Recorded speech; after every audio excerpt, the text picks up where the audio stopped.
And now I'm really happy to present Linda Greenhouse, the president of the American Philosophical Society since 2017.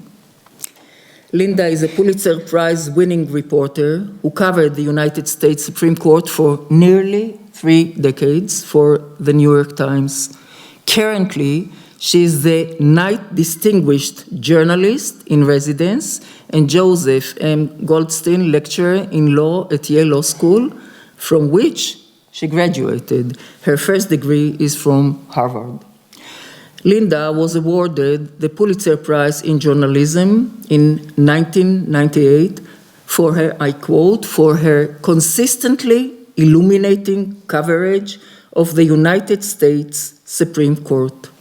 In 2004, she received the Goldsmith Career Award for Excellence in Journalism and the John Chancellor Award for Excellence in Journalism.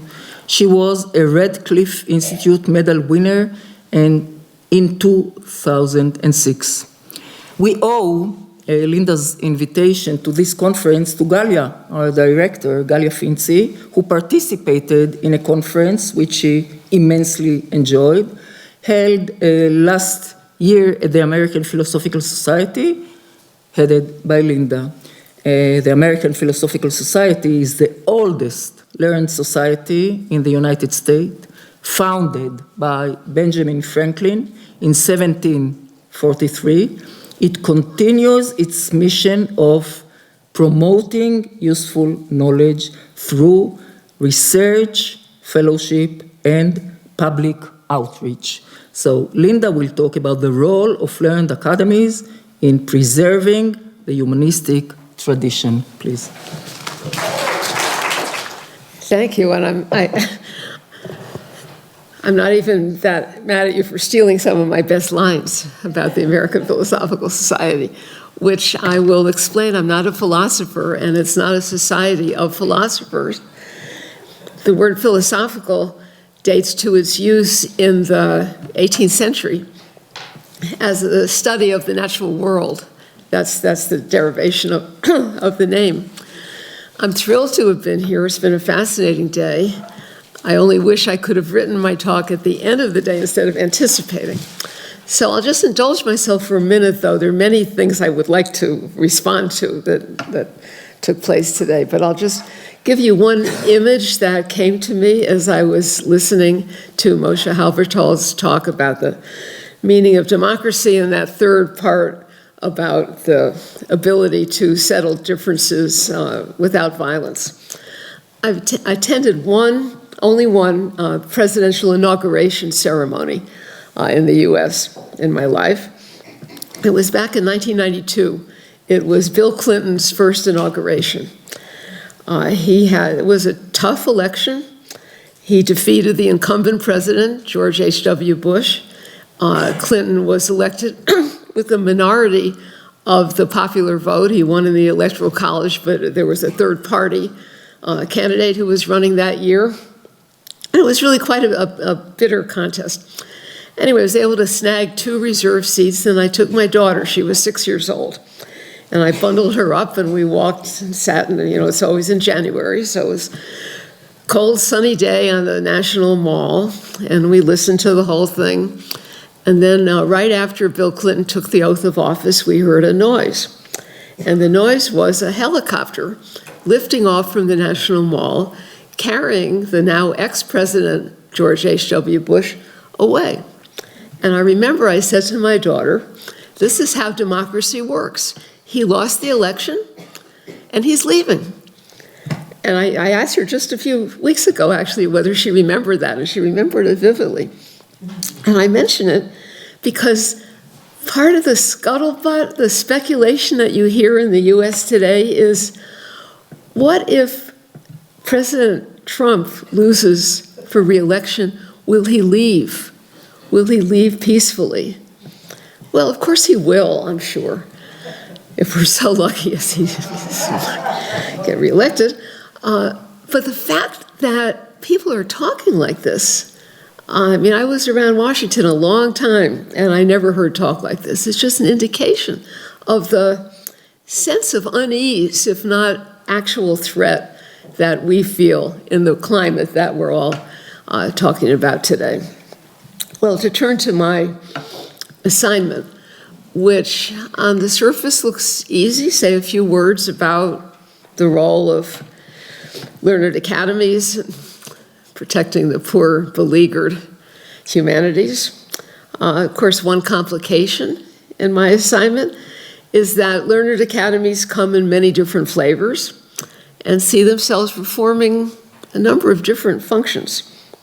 But of course, the real complication these days surpasses a complication of definition. And just to repeat some of the themes that we've heard today, it's an age when any institution that suggests elitism is suspect for all the reasons that we heard this morning, why the elites, partly their own fault, are under such pressure. When the very notion of knowledge as an absolute good has become elusive, when a disturbing proportion of the public can be persuaded that real news is fake and that fake news is real, the post-truth age, some have called it. What is the role, to take just one example of my own society, dating, as Nili said, back to 1743, a generation before the American Revolution, and a society that was charged by its founder, the very remarkable Benjamin Franklin, with, quote, promoting useful knowledge. So I think it's apparent that a discussion of learned academies, both Nili's and mine, really corresponds perfectly to the topic of this conference. In fact, what we might call the challenge of learned academies can be said to stand as a kind of a microcosm for the challenge to liberal democracy writ large. It's just possible that the learned academies may have something to teach society as a whole as they try to understand and find strategies for dealing with the common issues that confront them despite the individual differences. Of course, learned academies don't possess hard power. They probably don't even possess soft power. Let's hope they might possess smart power, the trio of powers that you heard reference to earlier. So it might help to just offer a bit of taxonomy. There's no official listing of learned academies. You can't find it in a book. In the US, we have the American Council of Learned Societies, the ACLS, which is an umbrella group of 75 institutional members. But most of these really are specifically discipline-based organizations. For instance, the American Anthropological Association. Those are, in a way, trade associations. They're not really learned academies.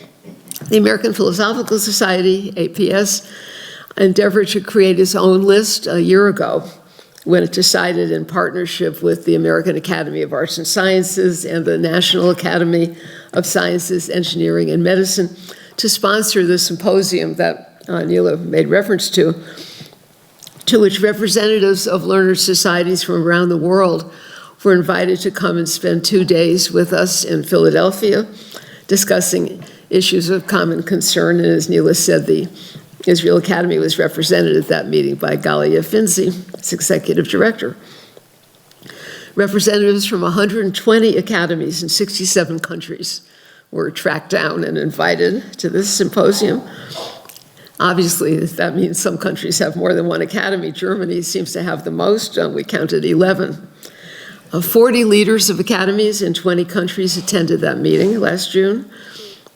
These included a representative from the Royal Society in London, which is the world's oldest learned academy, founded in 1660, and one from the African Academy of Sciences, founded 325 years later in 1985 in Nairobi. The range among these organizations was wider than that of their history and geography. Some deal only with science, not to suggest that science is a narrow subject. Some with the entire range of human endeavor. Some offer policy proposals, either on request from their governments or at the initiative of their members. Some exist to preserve knowledge and make it available for new scholarship and insights. Nearly all have questions about aging membership, diminishing resources, a distressing lack of diversity along lines of gender and race, and a climate that no longer appears to prize the very attributes and goals that inspired the founders of these academies to create them in the first place. Just as there's no official list of learned academies, there's no official definition of what a learned academy is. The draft report of the meeting in June provides one that I found useful. It's an organization, the purpose of which is, quote, to bring people together from multiple disciplines to debate, disseminate, and preserve knowledge so that it can be of maximal use to society. And one that's dedicated to the idea, quote, that decisions around the world should be based on evidence and logical analysis of its implications. That hardly sounds like it should be controversial.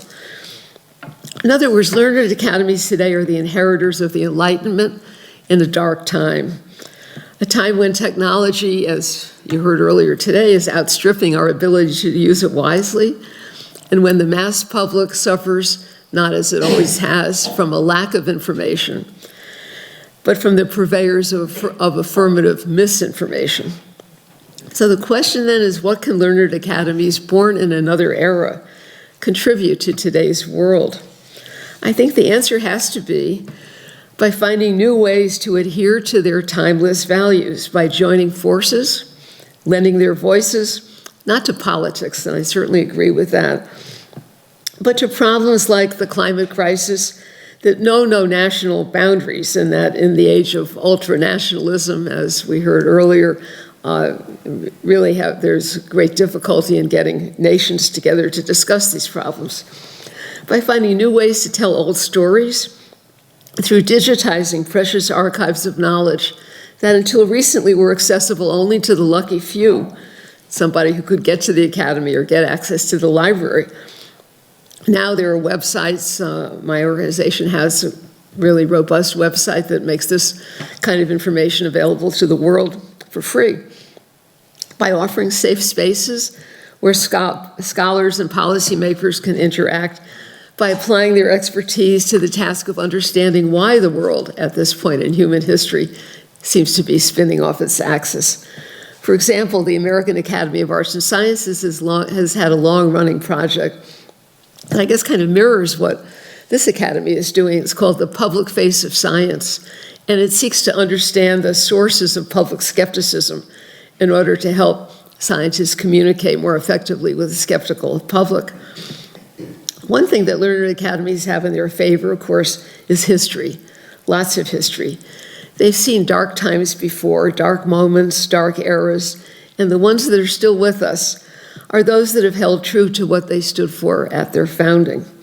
That's what they still have to do, even as they find new ways of doing it, to celebrate human creativity, to make the humanities, to make people realize that the humanities are as relevant as we know they are, to celebrate exploration and discovery, in Franklin's words, to promote useful knowledge, and more generally, to be of use.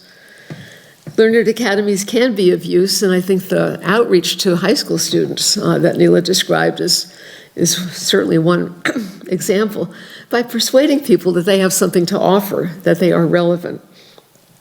I want to end my talk here by doing something maybe unusual, by reciting the last stanza of a poem. And I like this poem because the title of it is To Be of Use. And I think that's a very important phrase, to be of use. This poem is by the American poet Marge Percy. And I think in its way, it's an anthem for the humanities. And I hope it might offer us some inspiration as we end today and move to the second day of this conference. And I'll just recite the last stanza of this poem. The work of the world is common as mud. Botched, it smears the hands, crumbles to dust. But the thing worth doing well has a shape that satisfies, clean and evident. Greek amphoras for wine or oil, Hopi vases that held corn, are put in museums, but you know they were made to be used. The pitcher cries for water to carry, and a person for work that is real. Thank you very much.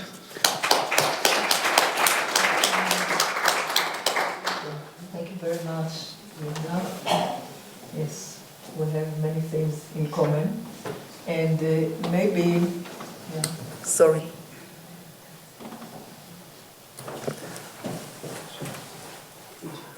Okay, thank you. So maybe we'll go on with the discussion that we left unfinished from the previous session. Ruth, you wanted to... I think maybe it's better to have some answers to some of the questions that were raised, and then we have another go, or anything. Well, no. How long do we have for this? Up to half an hour, but we don't have to use all the time. So, yes, please, you have. I need to answer Moshe's question to me. Obviously, courts in democracy, constitutional courts, are in always in unease position, as they have to defend fundamental human rights, and particularly in the case of defending minority. And obviously, a minority and disadvantaged groups. And obviously, the Supreme Court in that respect is not different from any other constitutional court. Perhaps even the challenges for the Israeli Supreme Court are even greater than the average in other systems, particularly because the situation in the territories and so forth. So one can divide the ruling of the Israeli Supreme Court into three main categories. The first one is purely counter-majoritarian ruling defending classic human rights, and I think all the 5 cases you mentioned refer to this type of cases. So number one, normatively, I have no doubt that the court should have been, you want to call it activist. Activist is a very inaccurate expression. As Cass Sunstein said, nobody knows what activism is, except that it is a bad word. So it's a negative word. But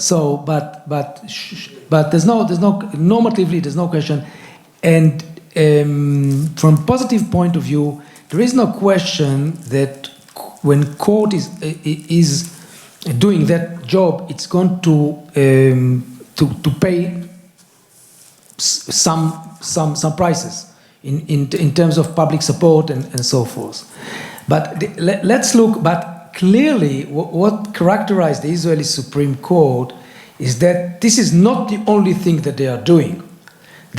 Sometimes their ruling are actually, at least to some extent, purely majoritarian. Take, for example, their decisions on the draft of the yeshiva students.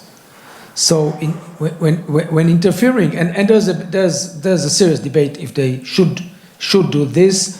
For example, Chief Justice Grunis was very skeptical about the role of the court in that field. Although the court is repeating itself every 4 or 5 years, they are repeating this ceremony of dealing with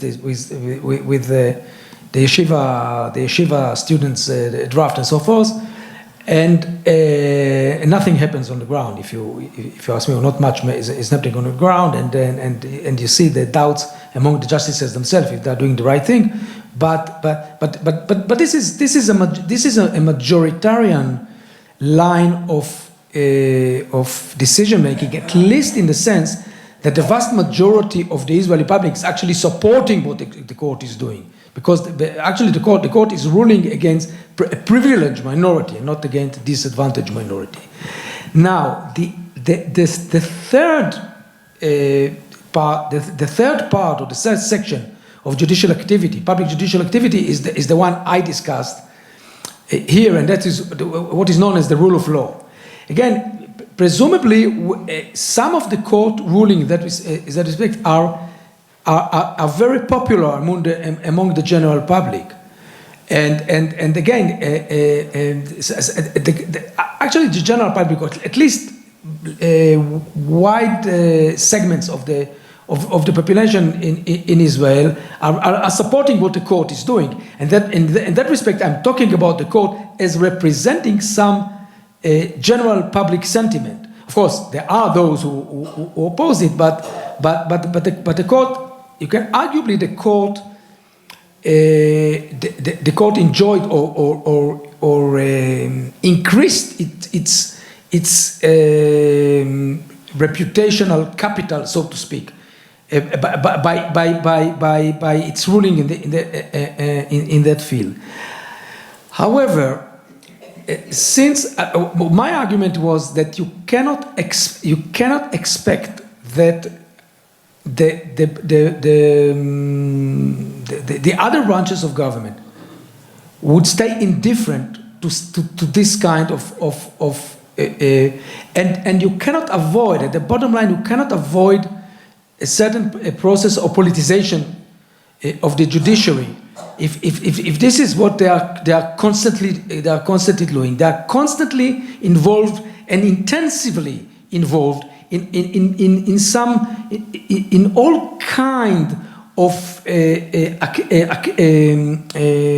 clashes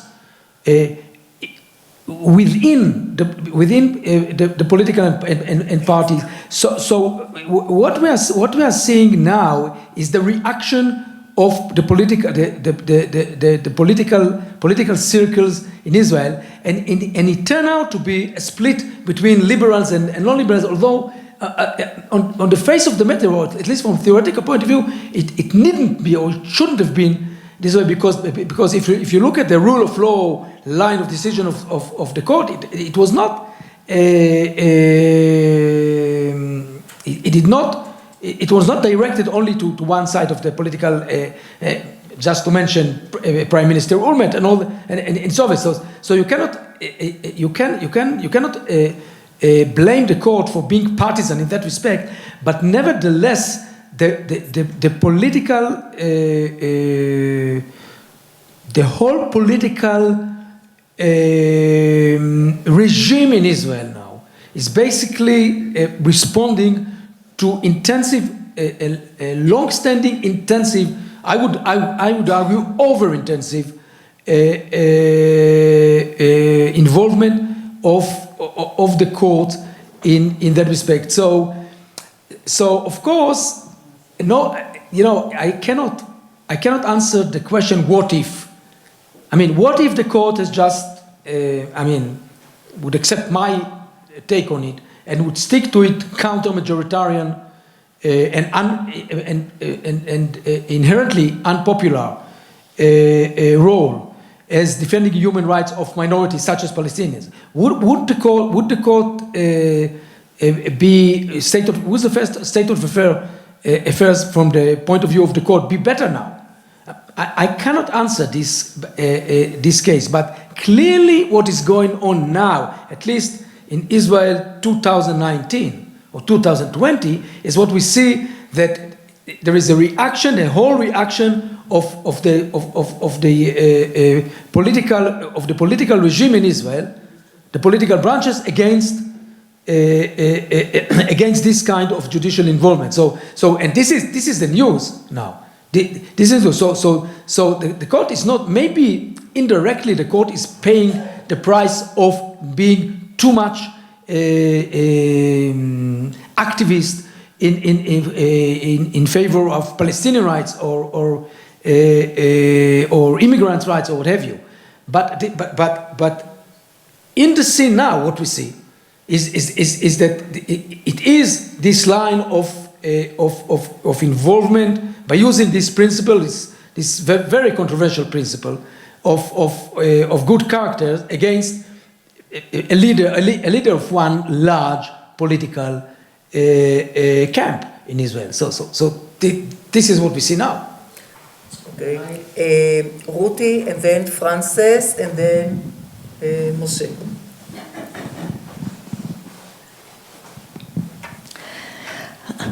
I think we started the day on a very high generality of trying to analyze the issues that we are facing.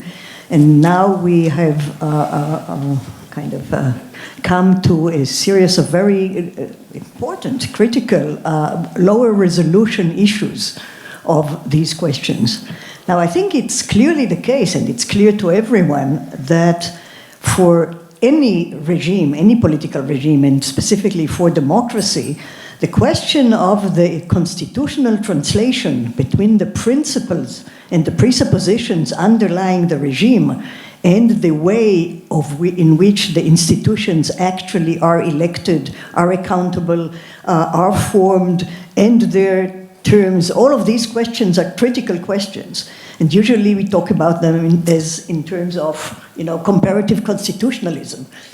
And I think that it's clearly the case that courts, because of their special relationship, we learned this from the Federalists and even earlier pieces, we know that they don't have, supposedly, they don't have a sword and they don't have a purse, they don't have executive powers, so their main role is to, A, guarantee individual freedom by protecting dissidents and minorities from an oppressive government, extremely important role of courts. This is why we need them to be independent. And they are also the source of some of the checks and balances of the whole democratic system, so that democracy is not merely, even in its procedural sense, it's not merely majority vote. Now, all of this is ABC, it's politics A, and this is also something that comes in very different details. Obviously, we cannot talk about these details here, but it's true that the dynamics between the powers, we're going to hear more about this tomorrow, the dynamics between these powers are different in different societies. On the other hand, there are generalized principles stemming from human nature and the nature of human societies that do say that a few elements in constitutional design should be respected. But we cannot count the differences, the detailed differences between specific democracies as of evidentiary power in the general quest for the crisis. So I think it's very important to see that the Supreme Court of Israel, in some of its activities, is getting into so-called trouble because of things that other courts do and have always done and must do and should be done, and some think that they're not doing enough of it. This is quite clear. I think it is interesting to point out, as Yoav does, that the constitutional system of Israel is not sufficiently nuanced in the relationship because it allows the government lawyers and the courts to do things unilaterally that in most other systems are either exclusively or at least jointly done by the political systems. Compare impeachment here and in the United States. In the United States, we see now that impeachment is going to be a political process, and when the Democrats are undertaking impeachment, they are taking this as a political decision in election year, and as it should be. I mean, it's totally different from what we have here. So this is an interesting detail, and it's of very important implications. But I think that if we want to not lose the real question that we started with, which is actually back now with the humanist tradition, on which democracy and human rights and liberalism in a very deep sense do go together, despite internal tensions that have to be negotiated. If we don't stick to this level of discussion, then I'm afraid that we're going to maybe learn a lot about the details about specific particular systems, but maybe we're not going to enhance our ability to think about the general problem. When Aristotle is talking about forms of government, he actually is saying something very wise. He would reject the end of history idea because he would say it's all temporary. Because all forms of government have benevolent forms of government and pathological forms of government. There is democracy and there is populism or mob. And when democracy pathologizes into mob, then there is a pressure from the people and you're going to go into some kind of totalitarianism, and then when this totalitarianism is not sufficiently enlightened and becomes to be tyranny, then there is going to be a move towards maybe aristocracy and then maybe back to some theocracy and maybe back to some democracy. It's always going to be a dynamic game. And I think what we really need to understand is whether we are in a critical point for democracy that was so successful for so many years and now needs to rethink democracy, or whether we are still in a place where democracy is still the answer, but it has some serious internal tensions and problems that we need to think creatively about how to respond to. So I just suggest that if we want to start on the level that we declared our mission in the morning, maybe we should try to take our examples in ways that will be more responsive to this general concern rather than to more detailed, specific, contingent issues within specific democracies. I particularly welcomed and liked Linda Greenhouse finishing with new ways to tell old stories. I think that the defensiveness of liberal academics as regards the attacks on the courts, on the media, on every aspect of society which is trying to exercise constraints over misbehavior of the elected bodies and the governmental bodies that we have is really frightening. The thing that frightens me the most is the way that the liberals, instead of saying, yes, we've got to keep the old stories, we may need new ways to tell them because we are not managing to get the message through. But what worries me, what concerns me is that so many liberals move towards, as Sternhell talked about this morning, a kind of neutral stance, all values are equal. And instead of knowing, we gained in the 20th century as a result of terrible disaster, the Universal Declaration of Human Rights, and it was an enormous stride forward, the idea that the nations of the world agreed on universal human rights. And everybody has talked about the fact that democracy can't survive without equality and freedom. And those are what are under threat. Now we have to think who is threatening them, because it's not just how we tell old stories in new ways in the terms of the content, the branding. It's also how we get them out there. And the opposition to the old stories is coming from very distinct directions.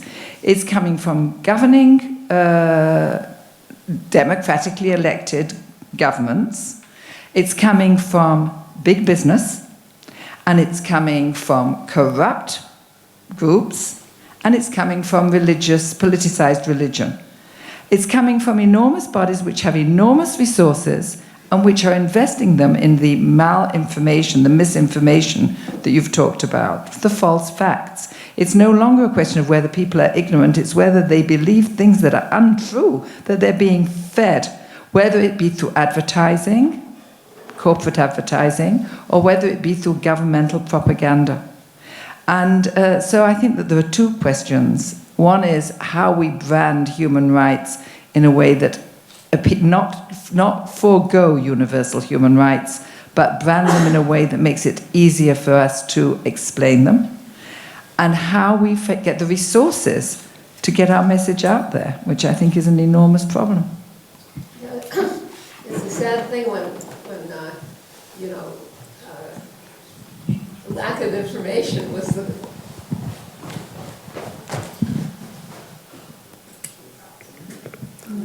It's a sad thing when lack of information was the golden age instead of affirmative misinformation. So I audited a seminar at Yale this year on the history of immigration in the United States. It was very fascinating because it reminded me that of the cyclical nature of the pushback against immigration, which obviously founded the country, and the vulnerability of the public to exploitation and manipulation by government, by political leaders on this issue. And, to watch history repeating itself in this era with the demonization of the southern border, and, that's just one response I have to your question. And so I think we're coming to a real inflection point in our law and politics around some basic human rights issues. If the Supreme Court, as it may well, uphold President Trump's right to abrogate the, quote, Dreamers law, which you all probably know, that's enabled 800,000 young people who were brought to the United States as babies to remain legally in the country instead of being thrown out and sent back to countries they never actually lived in. If that happens and those massive deportations occur, I think the Dreamers program is very popular. It polls very high. It has strong support by American business. All the top companies signed a brief to the Supreme Court saying, don't do this, don't let them do this. That'll be a very clarifying moment because unlike a lot of human rights issues where, the issues pertain to sort of masses of people out there and we know their problems are horrible, but we don't know who they are. We know who every one of the Dreamers is because they got certified and they got college degrees and they have jobs and they have American-born families, and with birthright citizenship, their children are natural-born American citizens. We know who these people are, and I certainly hope this doesn't happen, but if it did happen, it would be, I think, a big wake-up call to the country, and I hope those of us who, have some kind of platform and ability to pull these pieces together to sort of make clear what's happening can step up to the plate and do that. That's a very partial answer to your very deep and complex questions, but it's I don't want to sort of punch above my own weight, so that's the one I'll rest on. But this is a role for a learned society or for citizens? Is there a role? Ruth asks, is there a role for the learned societies to assist in this? I think not in an advocacy role, but always in a teaching role. And if more people maybe were willing to learn what I learned at the seminar I mentioned this fall, it was the correspondence between different eras in American life, politics, and immigration policy are just so striking. That would be helpful, but I don't think there's a magic bullet that the learner academies can kind of pluck out of the air. Moshe, please. No. I'll go. Yeah, so you want? No, I just wanted to say amicus briefs are another way that academies have. Français. Amicus briefs are another way that academies have brought more deeper information before decision-making bodies. So I think that it's not only in teaching. Yes, no, you're right. Another organization I'm in a leadership position on is the Phi Beta Kappa Society in the U.S., which had never participated in any sort of public forum like signing an amicus brief or joining what was called last year the March for Science. But it has now done those things because the times are different, and they felt the executive committee felt its voice needed to be heard. Phi Beta Kappa represents some 500,000 people, has chapters on more than 200 college and university campuses, and so it's not nothing, and there was really a felt need to do that. So you're right about that. Any other questions? So we wrap up. I think that we faced the challenge of the first day of this conference very successfully. Thank you all the participants. Thank you Galia, Ziva, Yaakov, Sima, and we'll see you tomorrow, 9 o'clock in the morning. Thank you very much.